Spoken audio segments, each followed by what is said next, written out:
नमस्कार दोस्तों, देश दुनिया की जानकारी को लेकर आज रोज की तरह आज भी हम आपके लिए लाए हैं रोचक और महत्वपूर्ण जानकारियों का पिटारा, जो आपको कम से कम समय में देश दुनिया में क्या हो रहा है उससे रूबरू करा देता है। तो आपका बिल्कुल भी समय न खराब करते हुए हम शुरू करते हैं आज की खास खबरों को। तो हमारी आज की पहली खास खबर है, भारत में कोरोना के 1 लाख मामले, 3000 लोगों की गई जान। देश में कोरोना वायरस से संक्रमितों की संख्या 1 लाख को पार कर गई है। 3000 से ज्यादा लोगों की अब तक मौत हो चुकी है। 37,000 से ज्यादा लोग अभी तक स्वस्थ हुए हैं। हालांकि केंद्र स्वास्थ्य मंत्रालय के मुताबिक अब तक कोरोना वायरस से कुल 96,169 लोग संक्रमित हुए हैं। देश में कोरोना वायरस से सबसे ज्यादा प्रभावित महाराष्ट्र में संक्रमितों की संख्या बढ़कर 35 पहुंच गई है। महाराष्ट्र, गुजरात और तमिलनाडु के बाद दिल्ली देश का चौथा ऐसा राज्य है जहां 10,000 से ज्यादा कोरोना के मरीज हैं। सुपर साइक्लोन में तब्दील हुआ एम्फन, तटीय इलाकों में हाई अलर्ट। भारत मौसम विज्ञान विभाग यानी IMD के अनुसार बंगाल की खाड़ी में उठा चक्रवात एम्फन सुपर साइक्लोन में तब्दील हो गया है। इसमें पश्चिम बंगाल और ओडिशा के तटीय इलाकों में तबाही की आशंका कई गुना बढ़ गई है। मौसम विभाग के ताज़ा अपडेट के अनुसार चक्रवात के बंगाल की उत्तर पश्चिमी खाड़ी को पार कर उत्तर उत्तर पूर्व की ओर जाने की संभावना है। केंद्र सरकार ने 50% जूनियर कर्मचारियों को कार्यालय आने को कहा। केंद्र ने उप सचिव स्तर से नीचे के अपने 50% जूनियर कर्मचारियों से कार्यालय आने को कहा है। कोरोना वायरस की वजह से लागू लॉकडाउन के कारण अभी तक इस श्रेणी के महज 33% कर्मचारियों को ही कार्यालय आने के लिए कहा गया था। WHO झुका, अपनी भूमिका की जांच के लिए तैयार। कोरोना पर चीन की घेराबंदी में भारत भी शामिल। सदस्य देशों के दबाव के आगे झुकते हुए विश्व स्वास्थ्य संगठन यानी WHO कोरोना महामारी को रोकने में अपनी भूमिका की स्वतंत्र जांच के लिए तैयार हो गया है। भारत समेत दुनिया के करीब 120 देशों में WHO के साथ ही चीन की घेराबंदी शुरू की थी। इस महामारी से वैश्विक अर्थव्यवस्था को गहरी चोट पहुंची है। वहीं 3 लाख से ज्यादा लोगों को अब तक जान भी गंवानी पड़ी है। चक्रवाती तूफान के कारण बदला गया स्पेशल राजधानी ट्रेन का रूट। चक्रवाती तूफान एम्फन की विभीषिका की आशंका के मद्देनजर संचालित स्पेशल राजधानी एक्सप्रेस ट्रेन का रूट बदल दिया गया है। यह बदलाव फिलहाल अगले 4 दिनों तूफान के गुजरे जाने तक लागू रहेगा। भुवनेश्वर से नई दिल्ली और नई दिल्ली से भुवनेश्वर के बीच चलाई जा रही स्पेशल राजधानी का रास्ता बदल दिया गया है। भारतीय रेलवे के मुताबिक यात्रियों के साथ ट्रेन की सुरक्षा के मद्देनजर यह कदम उठाया गया है। कोरोना पर बड़ी कामयाबी, अमेरिका में 8 लोगों पर कारगर रहा टीका, दूसरे चरण के ट्रायल को मंजूरी। दुनिया भर में कोरोना के टीके के विकास को लेकर युद्ध स्तर पर चल रही तैयारी को लेकर एक अच्छी खबर अमेरिका से आई है। यहाँ कोविड-19 वायरस का टीका विकसित करने से जुड़े एक महत्वपूर्ण घटनाक्रम में एक जैव प्रौद्योगिकी कंपनी मॉडर्ना ने सोमवार को दावा किया कि लोगों में टीके के शुरुआती परीक्षण के परिणाम बेहद आशाजनक रहे हैं। लॉकडाउन 4 में होंगे 5 जोन, जाने किस जोन में कितनी मिलेगी छूट, क्या होंगी पाबंदियां। सरकार ने लॉकडाउन को 14 और दिनों के लिए बढ़ा दिया है। लॉकडाउन का यह चौथा चरण सोमवार 18 मई से शुरू होगा और 31 मई को खत्म होगा। जैसा कि राष्ट्र के नाम अपने संबोधन में PM मोदी ने संकेत दिया था, केंद्रीय गृह मंत्रालय की ओर से जारी गाइडलाइन के मुताबिक लॉकडाउन 4 पिछले सभी चरणों से बिल्कुल अलग होने जा रहा है। सबसे खास बात यह है कि इस लॉकडाउन में इलाकों को कुल 5 जोनों में बांटा जाएगा। CM योगी आदित्यनाथ ने शुरू की लॉकडाउन 4.0 की तैयारी। आगरा व मेरठ को कोई राहत नहीं।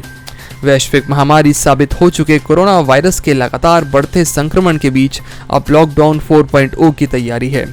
इसमें काफ़ी राहत मिलने की संभावना तो है, लेकिन ढील खतरनाक न साबित हो, इसको लेकर प्रदेश के CM योगी आदित्यनाथ योजना तैयार कर रहे हैं। CM योगी आदित्यनाथ अपने सरकारी आवास पर टीम 11 के प्रमुखों के साथ ही मंत्रियों से गहन मंत्रणा कर रहे हैं। डेमोक्रेटिक पार्टी के उम्मीदवार जो बिडेन बोले, महामारी रोकने में विफल रहा ट्रंप प्रशासन।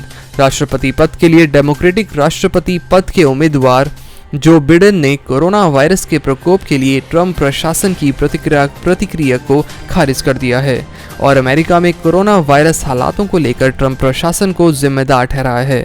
यह घोषणा करते हुए कि राष्ट्रपति डोनाल्ड ट्रंप ने कार्रवाई करने के लिए महीनों का समय लगा दिया और अमेरिका में कोरोना वायरस के कारण होने वाली मौत का आंकड़ा बढ़ने से रोकने में सरकार विफल रही।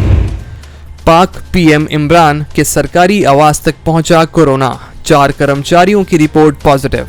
पाकिस्तान में कोरोना वायरस का संक्रमण फैलता ही जा रहा है। अब कोरोना ने पाकिस्तान के प्रधानमंत्री आवास के 4 कर्मचारियों को अपनी चपेट में ले लिया है। इन चारों कर्मचारियों की कोरोना वायरस जांच की रिपोर्ट पॉजिटिव आई है।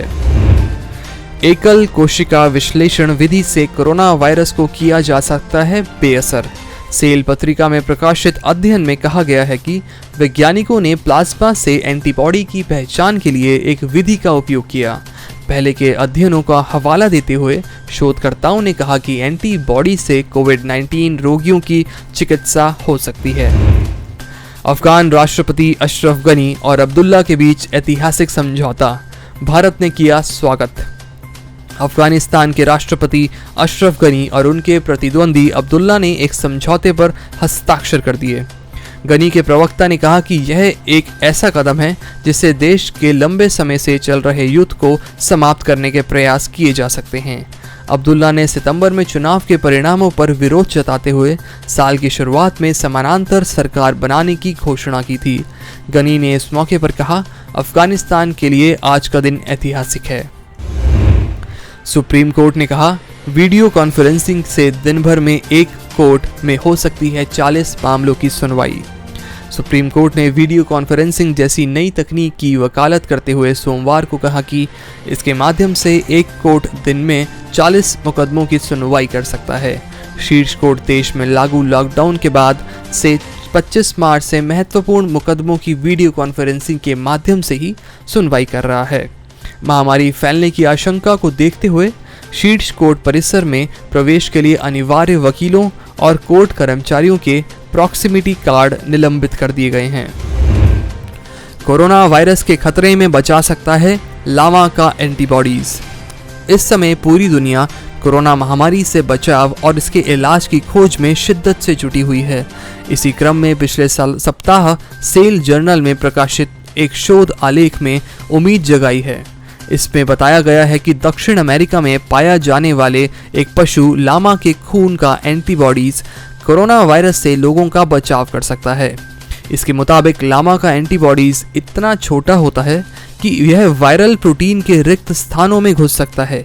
मानव एंटीबॉडीज से भी छोटा यह एंटीबॉडीज इस प्रकार से खतरे से बचाने में मदद कर सकता है। भारत की पाक को चेतावनी, एयरफोर्स चीफ ने कहा, पीओके में आतंकी ठिकानों पर हमले के लिए हर वक्त तैयार। वायुसेना प्रमुख air chief marshal RKS Bhadauria ने 2-2 कहा है कि जब कभी भी जरूरत पड़ी तो वायुसेना गुलाम कश्मीर में आतंकवादियों के ठिकानों पर कार्रवाई करने के लिए तैयार है। उन्होंने यह भी कहा है कि भारत में आतंकी हमला होता है तो पाकिस्तान को इसकी चिंता करनी चाहिए और अगर वह इस चिंता से मुक्त होना चाहता है तो उसे भारत में आतंकवाद को बढ़ावा देना बंद करना चाहिए। कोरोना वायरस के मुद्दे पर ट्रंप ने फिर किया WHO पर हमला, बताया चीन के हाथों की कठपुतली। ट्रंप ने व्हाइट हाउस में संवाददाताओं से कहा, WHO चीन के हाथों की एक कठपुतली है। वे चीन केंद्रित है और उन्हें अच्छा दिखाने की लगातार कोशिश करने में जुटे हुए हैं। वे चीन के हाथों की कठपुतली हैं। मुझे लगता है कि उन्होंने बहुत दुखद काम किया है। संयुक्त राज्य अमेरिका उन्हें प्रति वर्ष 450 मिलियन अमेरिकी डॉलर का भुगतान करता है।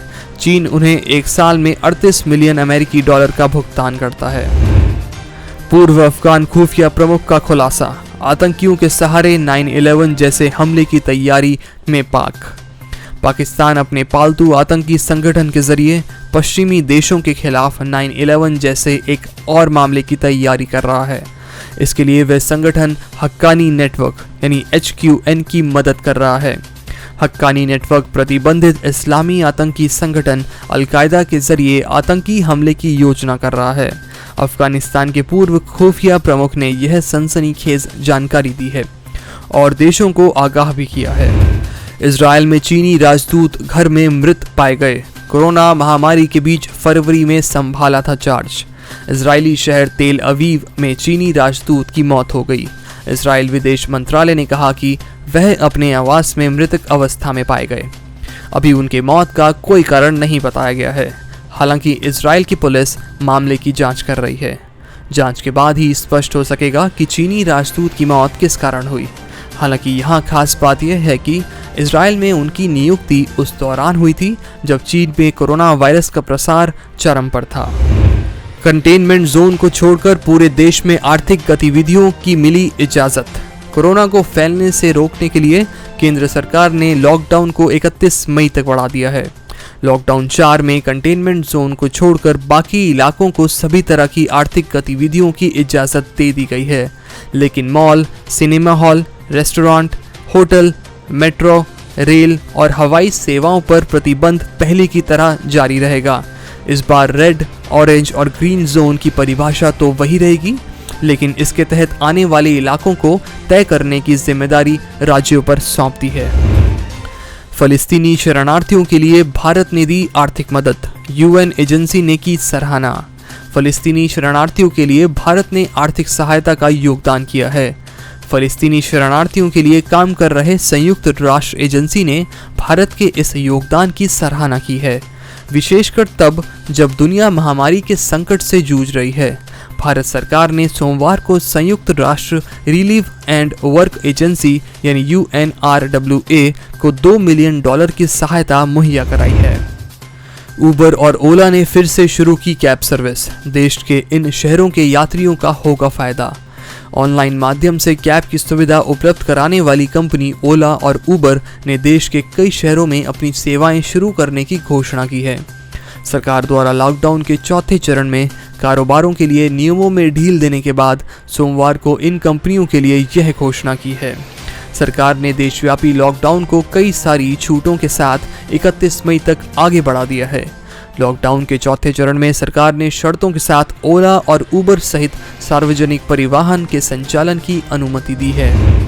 पैकेज के जरिए सरकार ने की अर्थव्यवस्था को दोबारा पटरी पर लाने की सही पहल। सन रेजोल्यूशन प्रोफेशनल प्राइवेट लिमिटेड के संस्थापक रामचंद्र चौधरी सरकार द्वारा दिए गए पैकेज को रिफॉर्म पैकेज मानते हैं। यह पहल भारत को आत्मनिर्भर बनाने का सपना पूरा करने में सहायता करेगी। अगर हम प्रत्यक्ष लाभ की बात करें तो ये पैकेज के अनुपात में काफ़ी कम है, लेकिन सराहनीय बात यह है कि पैकेज में सभी क्षेत्रों को शामिल किया गया है। वितरण व्यवस्था सुचारू होने पर ही इस पैकेज का लाभ अंतिम पंक्ति में खड़े व्यक्ति तक पहुंचेगा। कोरोना वायरस का सबसे ज़्यादा असर शहरी इलाकों में हुआ है। सरकार ने मनरेगा में आवंटन बढ़ाया ताकि शहर से पलायन कर रहे मजदूरों को रोजगार आसानी से मिल सके। सुरक्षा निर्देशों के साथ फिर से खुलने जा रहा है वॉल्ट डिज्नी वर्ल्ड। लंबे समय से बंद वॉल्ट डिज्नी वर्ल्ड फिर से खुलने जा रहा है।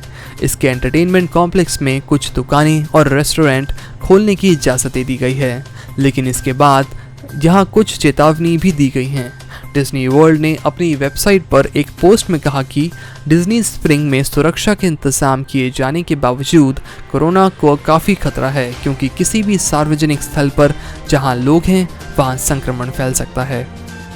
मुख्यमंत्री योगी आदित्यनाथ ने कहा, जल्द घुटने टेकेगा कोरोना, तेजी से ठीक हो रहे मरीज। मुख्यमंत्री योगी आदित्यनाथ ने सोमवार की टीम 11 के अधिकारियों के साथ लॉकडाउन के हालात की समीक्षा की। लोक भवन के में पत्रकारों से बातचीत में अपर मुख्य सचिव गृह अवनीश अवस्थी ने कहा कि प्रवासी लोगों की हर संभव सहायता करने और उनका साथ देने के लिए प्रदेश सरकार सदैव तत्पर है। उन्होंने अपील करते हुए कहा कि कोई भी पैदल, दोपहिया और ट्रक पर बैठकर यात्रा न करे। यह कहीं से सुरक्षित नहीं है। धैर्य रखें, सभी जरूरतमंदों तक हम पहुंच रहे हैं। मुख्यमंत्री ने श्रमिक कामगारों के भोजन पानी की व्यवस्था और प्रमुख मार्गों पर पुलिस पेट्रोलिंग बढ़ाने के निर्देश दिए।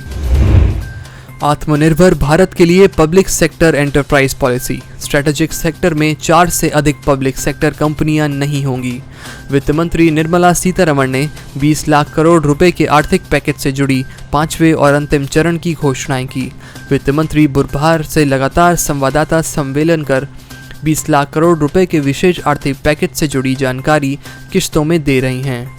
नए आत्मनिर्भर भारत के लिए पब्लिक सेक्टर एंटरप्राइज पॉलिसी, इस पॉलिसी के तहत सभी सेक्टर्स को निजी क्षेत्र के लिए खोला जाएगा। इसके लिए सरकार एक नई नीति लाएगी। इसके तहत कुछ सेक्टर्स को स्ट्रेटेजिक सेक्टर के रूप में अधिसूचित किया जाएगा। अधिसूचित स्ट्रेटेजिक सेक्टर में कम से कम एक पब्लिक सेक्टर कंपनियां रहेंगी, लेकिन निजी क्षेत्रों को भी इस सेक्टर में शामिल किया जाएगा। हर रोज़ सभी देश दुनिया की खबरों को जानने के लिए हमारे चैनल के साथ बने रहिए, जो आपको खबरों से डराता नहीं बल्कि सच्चाई से रूबरू करवाता है।